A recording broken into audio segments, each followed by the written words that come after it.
Welcome back, Marvelites. It's time for another Marvel Legends retro figure review. And Hasbro have been releasing Marvel Legends figures pretty thick and fast recently. So this week it is time to look at the Spider-Man animated series retro Scorpion figure. Now, before I get on to the merits of this figure itself, I did want to point out that this is essentially a re-release of a previous Scorpion mold that we've had from Hasbro in the last few years actually. This particular release was part of the Molten Man Build-A-Figure line, and as you can see it's based on his original comic book appearance, so he has those darker colours there, and of course crucially he has the filled in sort of mouthpiece. The only bit of skin you can see is around the eyes. This was a really nice figure, highly anticipated at the time. I do have this and it was a really nice figure. This new release is pretty much a carbon copy. There's actually not an awful lot that's different about it apart from the colouring. And why is that significant? Well, it is based on Spider-Man, the animated series, his appearance in that 90s animated series, which is pretty exciting for people like me who grew up watching that. In fact, it's what made me a fan. So it's fantastic to see this particular version of this costume and seeing it captured in this beautifully recreated retro packaging that we used to see in the ToyBiz toy line that used to support the animated series. And actually I had the original Scorpion release. This is a picture of it. I still have this figure somewhere in my collection, and as you can see it's pretty much a dead ringer. They've even used the same illustrated image there of the Scorpion coming out the billboard, which I think is fantastic. I really love this card art. It brings back many nostalgic happy memories for me, so having this writ large as it were is absolutely fantastic, and it's wonderful to have this version of the Scorpion in our collections at last. On the reverse, we have a slightly enlarged version of the image that we see on the billboard on the front of the packaging. He's standing next to a blueprint of the figure. This space is usually reserved for explaining the action features or the extra accessories that come with the figures. In this case, Scorpion doesn't have any of those. Sorry, spoilers. So I'm not quite sure why we've got this blueprint of a figure that doesn't do anything. We also have a little bit of bio underneath that and then an awful lot of small prints. So this looks fine. It's not the most attractive, it's not the most displayable, but it's all about the front of the packaging for this release. Okay, so moving on to the figure itself. Well, if you already own the original Scorpion release from a few years back, there's going to be no surprises here in terms of the body sculpt, because it's all going to look very familiar, because it is the same sculpt. But what is striking about it is its new colour design, and for anyone who grew up watching the animated series, this is definitely going to be a real treat.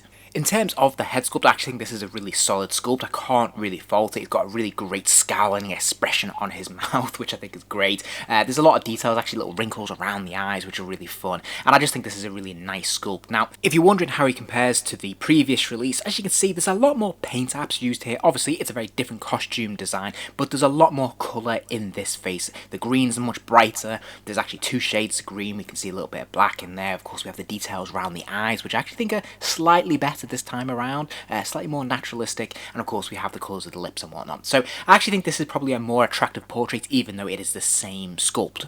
As I said, the body sculpt is identical, so there's no real changes here, but it's all about the colour scheme, and obviously this lime green is bright as bright can be. I really love the contrast between the two shades of green here. It works really well, replicates exactly what we see in an animated series and what I grew up with, so I think they've done a fantastic job of this. I think the only disappointment for me is that they haven't decided to use any cell shading, and it's kind of an interesting one with this animated series line that we have for Spider-Man, because they don't do that, whereas they do with the X-Men figures. However, there have been odd releases in this Spider-Man line where they do that. We do have an upcoming Spider-Man figure that has cell shading, and we also have the Venom figure that has cell shading. So it's odd that not all the figures are given the same treatment.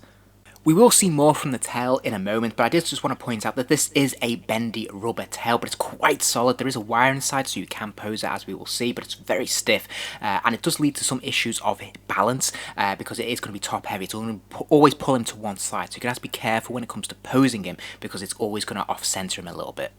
So let's take a look at the articulation. There is a ball joint at the top of the neck there, so of course he can spin his head 360 degrees all the way around, but you'll notice there is also a hinge on that ball joint as well, which allows the head to point all the way forwards and all the way back there, so an absolutely huge range of motion here. He's got ball joints in the shoulders as well, so that means his arms can kick all the way up and all the way out, which is fantastic. Sadly, there is no butterfly joint in the chest, but actually the range of motion given by this ball joint is pretty much perfect. This is supported by a complementary bicep swivel, so of course that can move up and down, and then there is a double jointed elbow and a pin swivel at the wrist, allowing that wrist to rotate 360 degrees and hinge forwards and backwards. He also has a ball joint in the chest, which allows him to move from side to side and lean left and right. There's a pretty good range of motion here. He can also bend forwards and backwards with this, but it's going to tend to lean forwards more than it will back because of that backpack. It's going to be a bit of resistance there. There's also a swivel at the waist, so he can move from side to side at this point as well. Ball joint at the hip, meaning he can kick his leg out to the side. There's a complementary upper thigh swivel as well, which is fantastic. And there's another cut at the boot as well, so he can swivel that lower leg. Now he can kick his legs forwards, he can kick them back, and there is a double jointed knee, which is fantastic stuff. Finally, there is an ankle pivot, so of course that foot hinges forwards and backwards, but also moves side to side. Finally, let's not forget the tail articulation as well. As I mentioned, this is a rubber piece. There is a wire inside, so you can pose this. It's a little bit stiff, but if you persevere, you can actually get some really interesting shapes out of this and do a lot with it. For a quick size comparison, here he is standing next to a Marvel Legends Spider-Man. As you can see, he's a very bright figure. He's roughly the same sort of shape and size as your standard Marvel Legends figure. He stands roughly the same height as Spider-Man here, although he obviously has a slightly bigger body mold.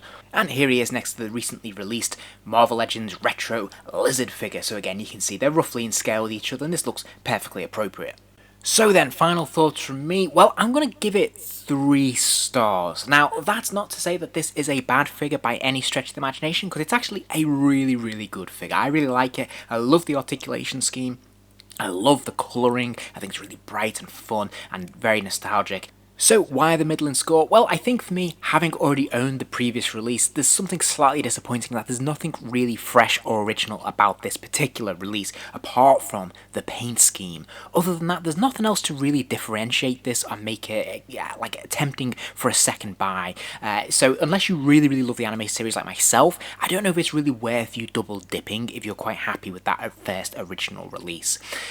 I think there was an opportunity here to actually include some interesting accessories and make it feel a bit more unique, so a change of hands at the very least would have been a pretty easy, simple thing to throw in there. So we could have had 2 fists, 2 open hands, or something. It could have been a pretty easy thing for Hasbro to throw in there and didn't for some reason, which I don't understand. Likewise, an alternate head would have been really fun. There are no accessories with this figure, and I think given its price tag, and given the fact that we've already had it in recent memory in the last couple of years, I think it's a real shame that they haven't thrown in something more to entice second-time buyers.